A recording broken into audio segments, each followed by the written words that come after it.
ngisho namanje Nkosi enkantolo tokwami signature la okwami ngiqane ngeforce bengiforce ukuthi angisayine la kube mina engangiforce Nkosi enkantolo namanje ngiyasho phambi kwakho ngandele ngisayine lento. And my Lord, all that happened from me, it's for me to sign. If I was not forced to sign, I was not going to sign, my Lord.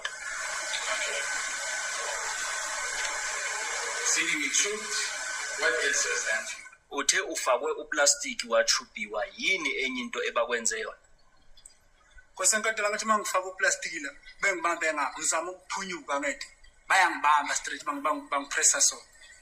My Lord, as they have put a plastic on me and they have grabbed me with my hands, I was trying to get off the grip.